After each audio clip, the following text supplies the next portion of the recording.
Salut, alors on est content de vous retrouver pour l'épisode 3 des 3 petits pas vers l'autonomie. Aujourd'hui, on va vous parler de semis de pommiers, de toilettes sèches et de cadeaux zéro déchet. C'est parti!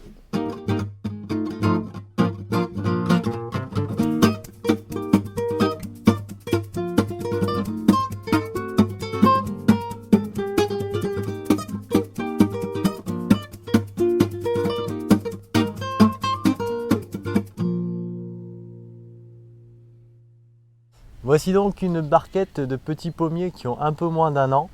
On les a semés au printemps là, à partir de pépins qu'on a récupérés dans des pommes locales. Nous on retient 3 avantages principaux aux arbres issus de semis.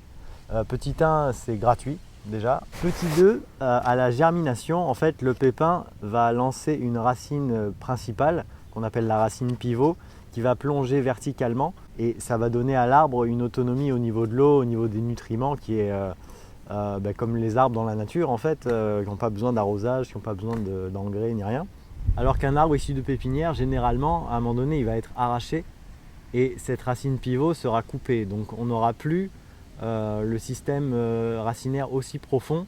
Et petit 3, en fait, chaque arbre sera une variété unique, entre guillemets. C'est-à-dire qu'il aura une génétique différente, contrairement aux pommiers greffés qui sont des clones. En fait, le pommier golden, c'est des millions de fois le même arbre qui a été cloné, avec à peu près la même génétique tout le temps depuis plus d'un siècle. Donc l'adaptation au climat, aux insectes, aux virus, etc. est très faible.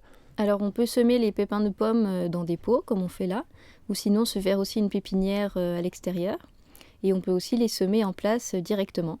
Et on peut faire pareil pour les autres fruits, les fruits à noyaux aussi. Nous on a fait des pêches, des prunes par exemple, des châtaignes, des noix. Alors là on est en automne et les pluies ont déjà bien repris. Du coup c'est un bon moment pour planter. Donc on va aller planter ces pommiers sur le jardin de l'association qui est juste là. Et on va planter dans la forêt comestible dans laquelle on a déjà planté des arbres l'année dernière. Alors un inconvénient des fruitiers à pépins comme les pommiers ou les poiriers, c'est qu'ils sont très peu fidèles aux semis. C'est-à-dire que l'arbre qu'on va obtenir, il y a peu de chances qu'il donne des fruits qui ressemblent aux fruits qu'on avait au départ. C'est beaucoup moins le cas chez les fruitiers à noyaux, par exemple l'abricotier ou le pêcher. On plante un abricot qui nous a plu, il y a pas mal de chances qu'on ait un abricotier qui donne des bons fruits derrière. Alors là, on sème une barquette de pépins de pommes et dans 5 ans, ceux qui vont donner des bons fruits, on gardera les pépins, on les replantera, on les distribuera autour de nous pour que la sélection continue et que petit à petit, on se retrouve avec toujours des bonnes pommes avec ces pépins de cette lignée-là, comme c'est le cas aujourd'hui avec certaines variétés de prunes ou de pêches ou d'abricots. Et puis, si on se retrouve avec des pommiers qui donnent des fruits dégueux, c'est pas très grave en fait, on pourra toujours greffer dessus des variétés qu'on aura choisies ou alors on pourra peut-être en faire des transformations, des compotes, des choses comme ça. Alors un dernier petit truc, c'est que pour augmenter le taux de germination des pépins de pommes ou de poires, etc., on peut les faire tremper une nuit dans le vinaigre parce qu'en fait ça va reproduire le passage du pépin dans un tube digestif et ça favorise sa germination. À propos,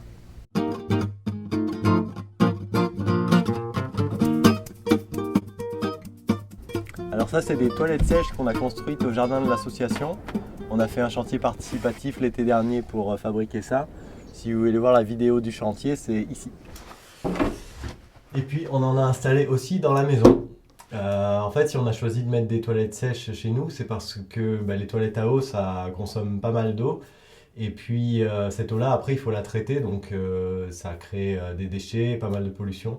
Donc effectivement, la consommation d'eau pour 2 personnes par an avec des toilettes à eau, c'est 30 mètres cubes.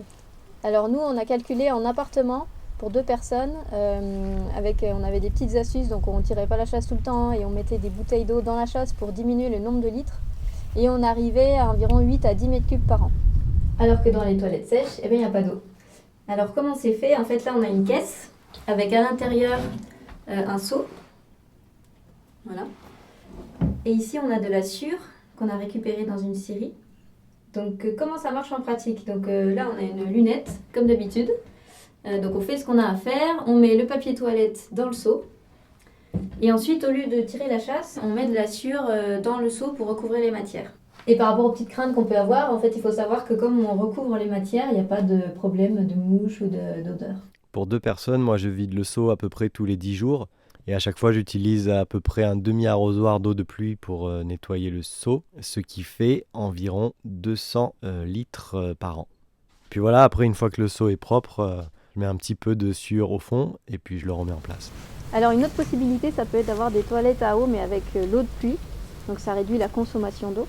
Par contre, après, il y a tout le problème du traitement des déchets. Alors que là, nos déchets, en fait, ils deviennent une ressource. Donc c'est un des principes de la permaculture. Là, ce compost, on va l'utiliser comme engrais au jardin. Du coup, nous, ce qu'on trouve génial avec les toilettes sèches, c'est qu'on ne consomme pas d'eau ou très peu, on ne pollue pas, et en plus, ça nous fait une ressource pour le jardin. Je voulais vous montrer comment on a fabriqué nos toilettes très simplement avec des matériaux de récupération. Donc on a utilisé des chutes de chevrons et des planches de palettes. Et puis on a récupéré une lunette qu'on a fixée sur des chutes de planches. Et puis voilà, c'est tout. Après les charnières, c'est juste des vieux tuyaux d'arrosage. Ce qui est chouette, c'est que cette caisse, après, on peut la peindre, on peut la décorer comme on veut. Et puis voilà.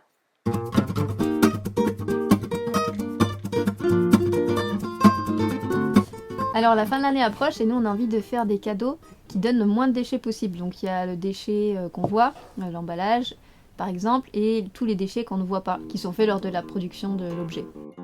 Alors pour tendre vers le zéro déchet en matière de cadeaux, il y a plein de façons possibles. Donc déjà on peut offrir des souvenirs ou donner du temps. Par exemple on peut offrir un cours de yoga, un stage de vannerie, un repas, un concert.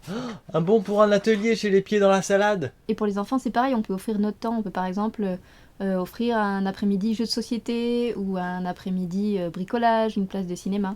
Ensuite, une autre option qu'on aime bien, c'est de fabriquer des choses. Donc suivant ce qu'on sait faire, ce qu'on aime bien faire. Par exemple, on peut cuisiner, on peut dessiner, on peut offrir des graines qu'on a, on peut diviser des plantes chez nous et les distribuer. Par exemple, ça c'est un SOS cookie. C'est un bocal dans lequel on met presque tous les ingrédients pour faire des cookies. Et on peut l'offrir et ça permet à la personne de faire des cookies à la dernière minute très simplement. Voilà, là ce sera des cookies avec des flocons d'avoine, des noisettes et un peu de chocolat. Si vous voulez refaire ça, il y a la recette détaillée dans la description de la vidéo. Et ensuite on peut écrire la petite recette et décorer un peu le bocal. Ensuite, une autre option, c'est d'acheter d'occasion. Donc on peut facilement trouver des jouets ou des livres par exemple. C'est vrai que ça peut être un sujet un peu tabou pour certaines personnes, les cadeaux d'occasion, mais c'est peut-être l'occasion d'en parler, voilà, de sa démarche. Et un premier pas qu'on peut faire, c'est juste de dire à nos proches qu'on ne souhaite pas recevoir des cadeaux, des objets neufs, on préfère recevoir des objets d'occasion. Et enfin, une autre possibilité, c'est d'acheter quelque chose de neuf, mais qui soit bio, local, éthique. Et du coup, sur internet, si on tape cadeau zéro déchet, il y a vraiment des tonnes d'idées et il y en a vraiment pour tout le monde. Après, au niveau des emballages, on peut aussi éviter les déchets.